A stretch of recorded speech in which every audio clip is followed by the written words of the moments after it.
Kids, kids.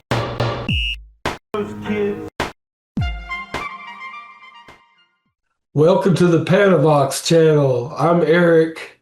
And I'm Joe. And on this episode, we're going to talk about bands that we love, but other people hate. Or how did you put it? What's the appropriate title Hated here? bands that we love. Oh, yeah, you could say it that way. Hated bands that we love. Uh-huh. So I'm going to start off by talking about a band a lot of people know about, a band out of Sweden with four members, two males, two females. They were all married at one time, then they got divorced. You've already figured out who it is. SOS, I need some information. You get that? You get the reference there? Yeah. It's ABBA. So yeah. And to say they're hated, of course, not hated by everybody. In fact, well beloved by many people. They've been around a very, very long time. I think they got their big start in the early 70s when they appeared on Eurovision singing a song contest, and they won, and kind of built from there. So we'll talk about that in a minute. But some people have gotten tired of them, I guess, and says if I have to hear Dancing Queen one more time, I'm going to scream. And I'm kind of sick of their music. And even back in the day, when they came out, they weren't critically acclaimed necessarily, not in the beginning. I mean, you got to consider their origins. They were on a Eurovision show and maybe with somebody who was playing an accordion, or I mean, I don't know who gets on how that thing worked, but this was like 72, 73, 74, around that time when they did the show. And I think they did Waterloo, which is a great tune, Mhm. Waterloo, da, da, da, da, da, came that out like there. And they were rocking the sequined outfits and stuff, and pretty visually interesting. So they won the contest, but I don't think that people typically thought of winning Eurovision as a springboard into a successful recording career.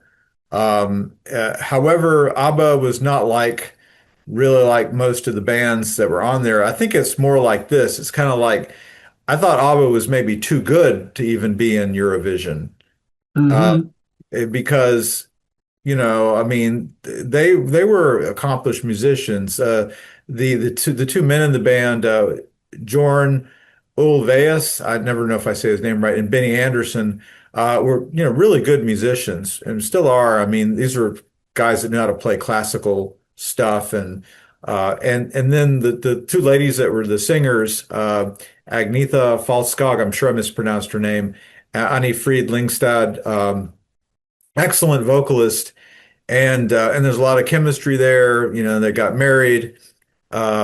Marriages unfortunately didn't work out, but that was the dynamics of these marriages and relationships were a big part of the songwriting. So it's really kind of an amazing project while it lasted in the 70s.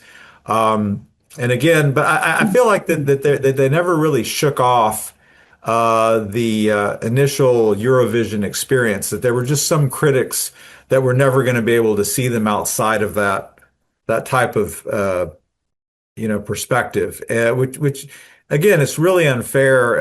ABBA was not a band that had other people writing their stuff unless they were covering somebody else's work. I mean, they were really composing all of their own music, and Mhm. Anderson and Ulvaeus were Anderson on the I believe on the keyboards, and Ulvaeus, on the guitar primarily. He also did bass. We're really doing the instruments and the arrangements. And I mean, these guys know how to write, read music, everything. So if they wanted to call in studio musicians, they could present them with sheet music. I mean, these are real pros. So Mhm. again, to look at them through the lens of Eurovision is really not fair. But I think this is a source of a lot of disrespect that they got. And I think that they've stood the test of time. Some of these songs from the 70s in particular, I mean, they had their era in the 80s, and some of the songs in the 80s are pretty good, but I mean, it's been 50 years, man. Dancing Queen is widely recognized as a masterpiece. It's a Mhm. it's a fantastic pop song. And the other day, well, not the other day, a couple of years ago, I should say, I looked up the guitar chords for it, and man, what's some amazing good chord changes in that song. Really sophisticated stuff. Um, Yeah, I so like that SOS song yeah, yeah, yeah. and Fernando. Oh, that's a good one. Yeah. Yeah, I like some of their songs. I'm not an ABBA expert really, Yeah, but me neither. I Yeah. was wondering why they broke up or just why they quit making music. Do you know anything about that? Well, yeah, it had to do, a lot of it had to do with the tension between band members because the marriages ended, I think in the late 70s, early 80s.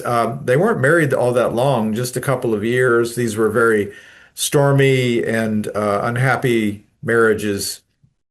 I'm not sure what the reasons were. I don't think that they got together initially for romantic purposes. They were Hmm. together because they wanted to, they wanted to work professionally and they got that chance to do it. And then they, of course, they had to spend a lot of time together and one thing led to another. But I think the sad thing is that they discovered that they weren't really suited for one another in marriage. And so that whole journey was captured in the songs, like I said before. So it's almost like, they became musicians and they took a magnifying glass and they looked at their relationships and and a lot of that stuff was painful. This is kind of similar, I think, to Fleetwood Mac. Also Yeah, I had was some of that right. I was dynamic. right Yeah. about to say that.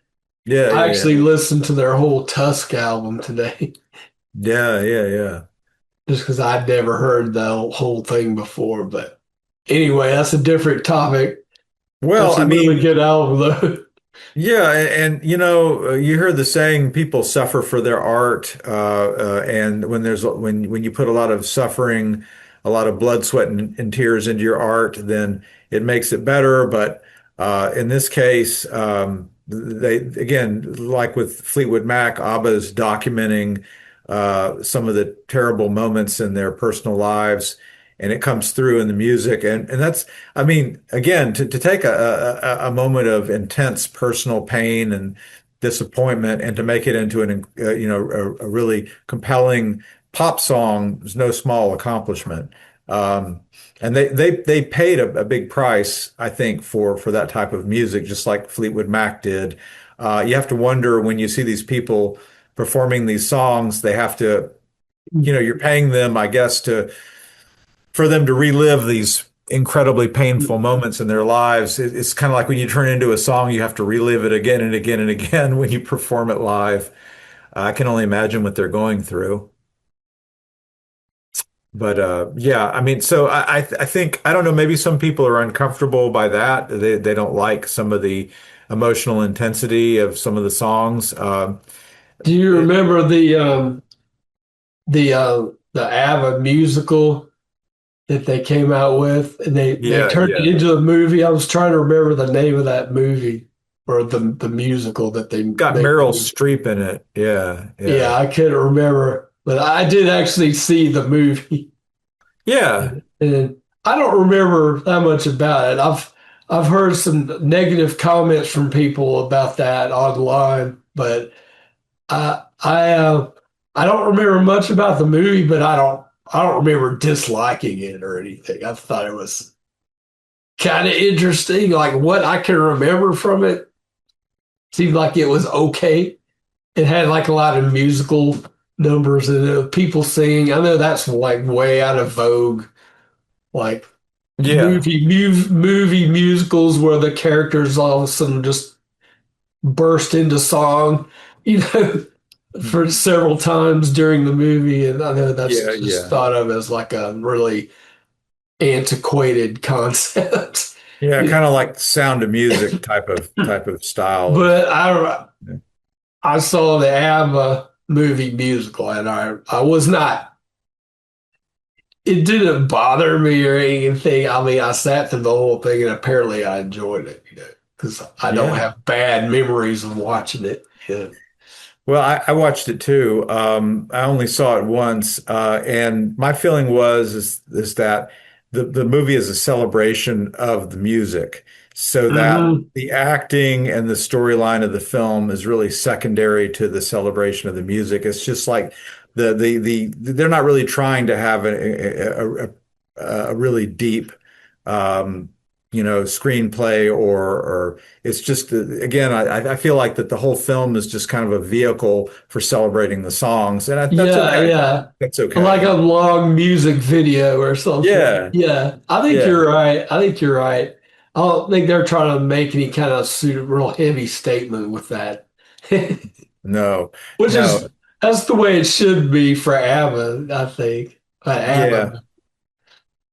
I think it was like Meryl Streep saying, "Oh, I would love the opportunity to do cover versions of these songs. I get to sing them in the movie because I love this song." So I mean, sure, why not? I mean, like you can make some money and you can do something you love. I felt like it seemed like the actors were just having a blast, really, Yeah. enjoying doing that film. So if they felt joy in recording and performing, and then you felt joy watching it, I mean, everybody's happy, no problem. Well, one other changing the topic just a little bit here. One other comment before I end about ABBA, about the music. So I think there was some criticism. There has been some criticism over the years when the music first came out, and since then that is just kind of cheesy pop music. Not a lot of depth there. I just disagree with that. I really do. As a musician, somebody who has at least kind of an intermediate knowledge of music and some of these arrangements, particularly the chord changes. I mean, these guys. I'm referring to again to Anderson and Ulvaeus. They used some really sophisticated uh, chord changes and Hmm. song structures, and it's really interesting stuff going on as musically from a musician's point of view. And I mean, there's what is it, the song Chiquitita? Man, that's really awesome guitar work in it. So that's a real, salute there to Ulvaeus. Sorry, to Anderson and his guitar playing, and there's some great, again, keyboard parts for Ulvaeus. So and again, and also vocal harmonies, Falskog and Lindstad, really, kind of making a great blend of those two voices. Yeah, I admire them a lot, and I think they deserve a lot of respect. And I think maybe as time has gone by, they've gotten more of the respect that they deserve. So Hmm. that's it for ABBA, unless you have anything else to add. No, that's okay. Okay. We Well, yeah, your turn, I guess. okay. Well, a hated band that I love, and I have a few of these, so we could do some future episodes on the same topic. But Yeah. the hated band that I love that I want to talk about today is Smash Mouth Oh, Smash Mouth. because Boom, I love Smash Mouth and boom. they don't always get respected by the critics or, you know, people who are like, uh, the people who are like really into all the hip and cool music are sometimes the people that don't like Smash Mouth. Yeah. But I absolutely love Smash Mouth. I heard their song on the radio back in '97. I heard their song Walking on the Sun on Yeah. the radio, and I just thought that song was the most amazing thing I had ever heard because it was just so unlike all the other songs on the radio. Yeah. It Yeah. just had this whole unique vibe to it, with like it had like these keyboards that were kind of like something out of the 60s or something, and just like the whole production was just real interesting. Yeah. And that was a life-changing moment for me. Like not like a major life-changing moment, but just like maybe like a minor life-changing moment right there and it was actually, I think for some reason I'll associate songs with certain places. in the city where I live, and so for some reason I associate that song with the street where I'm currently living. Oh yeah. I don't know why. It's just because I had a friend of mine. We went to visit uh, somebody that lives on this street around the time that song came out, and so my brain has always connected that song with the street where I'm living now. So Oh yeah, yeah. anyway, that was an unnecessary detail right there, followed All by a details. cough. Oh, But I'm gonna try and stop coughing and keep okay. talking. Yeah, so as I was saying, I got their first album shortly after it came out. It's called Fush You Main. And I don't know if I can say what that means, but Look it um, up on Wikipedia. yeah, look it up on Wikipedia. But yeah, their first album, what surprised me about their first album was that Walking on the Sun is really the only song on that album that sounds like that song. And so on all the rest of the album, they have this kind of weird, like part ska, part grunge metal hybrid sound, which is really, it's kind of interesting. But I bought the album because of Walking on the Sun, but I still like the whole album just because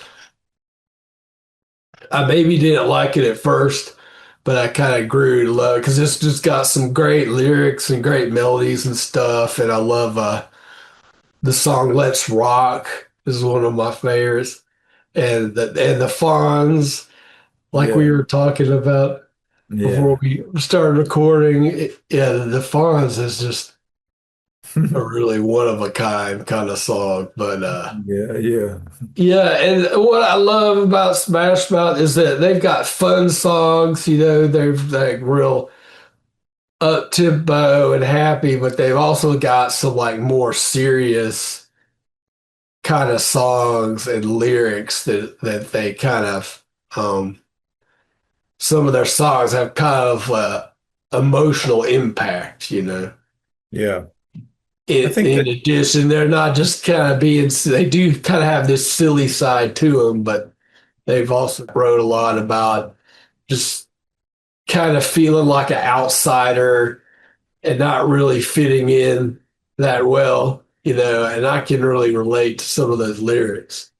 And they came out with their second album, Astra Lounge, and I just think that album is a masterpiece. And it's just got the whole thing's got a great sound to it. It's that album to me is like they took the song Walking on the Sun and just like made a whole album out of it, or just yeah. made a whole album in that same style, Mhm. which was kind of what I wanted when I bought their first album. But I think Astor Lounge is a masterpiece. Mhm. It's got the it's got the all famous All Star song on it, which is I Yeah, think probably their one of their biggest hit songs. But yeah. that's not my favorite Smash Mouth song. I think that second album, it's got a lot of really, really good songs on it, and a lot of them just never got played on the radio. So, Right. but I don't think Smash Mouth gets ever got really. I don't know if they should get more credit or not, but I just that's kind of a band that's looked down on by a lot of people that I just really love. Yeah. Well, So, and I've only heard their first three albums. oh yeah, yeah. They made several albums with Steve Harwell and the original lead singer, and he Mhm. passed away a few years ago at a Yeah, pretty young age. So that was kind of tragic, yeah. losing Steve Harwell. And Yeah. I think they've got a different singer now, but yeah, they've still got. I still haven't heard their later albums they made with Steve Harwell, but hopefully one day I want to hear all that music too. Right. But Well, I'd be interested to hear what our viewers have to say about Smash Mouth yeah. and ABBA. Do you love them or do you hate them? Just leave if you have any thoughts, leave it in the comment. Okay. So, what have you got to say? You got anything to say about Smash Mouth? Yeah, and a few things. Yeah, I think that when Walking on the Sun came out, it immediately made me think that there was a band coming out that was kind of going to be like XTC when they did the Dukes of Stratosphere, because it kind of Yeah, had that 60s retro vibe. But it turned right, right. yeah, but whereas, like Deuce the Stratosphere was just kind of a pseudonym band for XTC, kind of like Sergeant Pepper's Lonely Hearts Club, Sergeant Yeah, Pepper I Band 40. loved all that Dukes of Stratosphere stuff. Yeah, but Smash Mouth was just Smash Mouth. And so when they were doing that kind of 60s retro style, and Walking on the Sun is definitely the kind of song that if it had come out in the 60s, I mean, it almost sounds like a song that came out in the 60s in a Yeah, lot of ways. Yeah. right. I think that's part of what I loved about it, you know. Yeah, yeah. So I was kind of like, whoa, what else does Smash Mouth do? So that's not the only song that they do that really has that really heavy No, 60s retro vibe. no, you should listen to their whole second album. It's like Yeah, it's got. it's that whole album kind of sounds that way. You know? I think that they just kept that even if not all their songs are openly psychedelic and or don't pay that type of homage to 60s psychedelia. They still have kind of that feel to everything that they do. Even the early stuff on the first album has a Hmm. bit of that type of exploratory avant-garde feel to Yeah, it. So I think that Smash Mouth. I think one of the reasons that Smash Mouth got a lot of disrespect. We're going to talk about the hate part, right? I think that yeah, one reason that they got a lot of hate was because they got played on Shrek soundtrack, and uh, yeah. I think and so. and the thing is that a band can really become a victim of its own success, and it's unfortunate for Smash Mouth. I think they became kind of a victim of their own success because when they got pumped up by Shrek, probably more than they even wanted to, then Hmm. people started to look at them as a nuisance, which really wasn't fair. I mean, they if you're a band, right, and you have a song and somebody says, I want to put it on this animated film. I mean, if I were Smash Mouth, I would have said absolutely, and not just because I would like a percentage of the revenue from the film or whatever payment was coming from that, but also just because you just get your music out there, and in theory you would think, oh, this will help you, but I don't know if that really helps Smash Mouth to have that song on the shred Yeah, yeah I Shrek don't know either because yeah I think it kind of made people think of them almost like a kids band or something, you know. yeah yeah But so that yeah but go for I don't mind that, you know, bands that are like how many bands do you know that are suitable for kids to listen to? You know, it. that's kind of an achievement these days, or even back in the '90s, it was an achievement. You know, Well, I mean, you could also make the argument that when you become a little kids band, it's kind of like the kiss of death. And speaking of Kiss, yeah, do you remember that when Kiss came out, the New York rock group came out in early '70s. They were a glam metal band, a glam rock band, uh, pretty edgy for their time. And then there was some moment where they began to get into merchandising, and then it was very evident that a lot of young kids were buying this merchandise, and suddenly yeah. their You had concerts are being yeah Kiss lunch boxes and stuff like that, yeah, and so they kind of T-shirts and yeah whatnot. Yeah, that was kind of the beginning of the end for them in some ways that was a big part of the moment they began to head into a steep decline. yeah, Yeah. yeah. So When you get to that level of hype, it's hard to maintain your status. You know. Yeah, yeah. It's almost like better for you if you don't get too big, because Yeah, then and maybe have I don't know, I don't really understand these things, but yeah, it just seemed like they had gotten too big too fast, and then you kind of they kind of opened themselves up without meaning to, I think, for ridicule, and it wasn't fair. Like you said, that was just one song in a very large catalog, and it's kind of like, oh, you don't like Smash Mouth? Well, have you listened to anything except for All Star? Well, no, but well, then shut up. I mean, right. Yeah, that's pretty much all you need to even say about Smash Mouth is what you just said right there. Like, yeah. listen to some more of their music, not just All Star, Yeah. Yeah. But yeah, I agree with you. I think they deserve a lot of respect. There's a lot of good music they put out. A lot of it did not make the radio, and a Yeah, lot of that stuff as you say, is some of this maybe the stuff you really want to hear. So check it out if you haven't right, already. right. Okay. Well, any other comments on Smash Mouth? No, not really. I don't know where that name came from. So Yeah. maybe if somebody knows, they could put that in the comments. But those are the hated bands that we love.